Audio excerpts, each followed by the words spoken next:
the earliest role that you had was indeed, if the internet is not lying to me, as a troll at Six Flags Magic Mountain. Would you call that a role? You mean the roll Sort of. off the... You essentially were performing as at an amusement park. Right? I actually was under this really uncomfortable bell-shaped costume that sat with aluminum things on my shoulders, and then I looked through the mouth. So the eyes were up here with a little hat, and there was netting in the mouth that I looked through, and I had these two sort of thalidomide gloves, you know, where I didn't really have my arms, just put my hands in them, and then I had pink stockings and size 26 pink Converse high tops.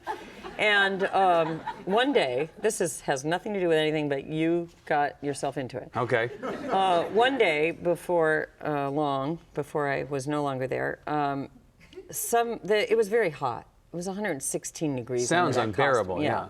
And I got pretty cranky. I bet you can even imagine that. No. Really? And kids, you know, especially at amusement parks, you know, sometimes you see parents really at their, I hope it's their worst, but they sort of encourage their kids to be as obnoxious as possible. And at this point, the mother actually handed this little kid what are those combs called that you used to rat with? It has a pointy side, you know, that you lift your hair with. Handed it to him so he could go, he's in here, he's in here. Literally poking at you. Poking it into, you know, the mouth, where of course my eyes were like that. And then when that didn't, you know, bear fruit, he took his, it was a big bell-shaped thing. He took his snow cone that he was eating and threw it up my costume, and it caught me under the nose, and Ev and I temporarily lost my sanity, and I chased the child. I chased him. Who would blame you? I chased him for a pretty good distance up to a grassy knoll. And I fell upon him.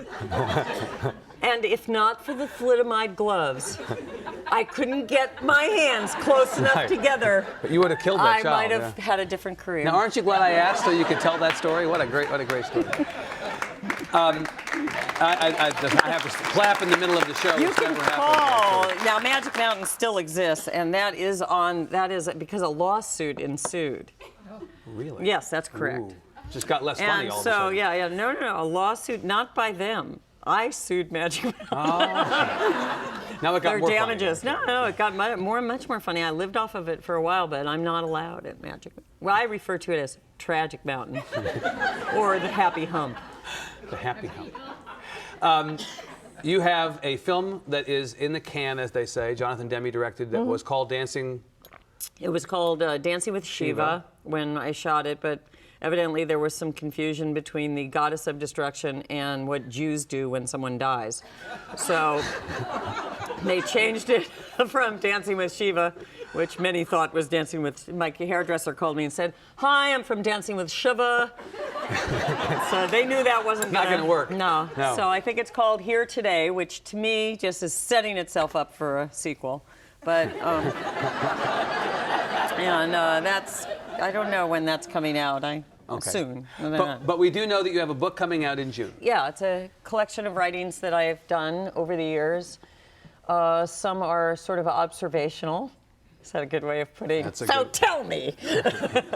And it's about being a mother and a daughter, and it's about life and death. Not my breast. It's not about my breasts. It's about life and death. I told him to read my shirt. We were in the green room. I said, you know, you can ask me anything on these two subjects. And I went like this, and he got so nervous that... I did. He actually said life and peace, and I realized he could only read that one, and then he had to look away. Well, I looked quickly, and then I looked right away, actually. That's exactly right. You're happy with where you are right now in your career and in your life? Think this is a good time for you? No, I'd like to be working more, but the word happy for me is almost meaningless. I feel very enlivened by life right now, which I don't always. Sometimes I have a little gray cloud hanging over. But I feel really excited. I just want to find the right place for me to be so I can tell stories that are age appropriate and that are interesting to me. And I'm really anxious to work again, and I haven't been for a decade. Okay. Well, whatever it is, we're glad to be part of it. Thanks, Evan. So great to see you. Nice Debra to Winger, see you. thank you so much.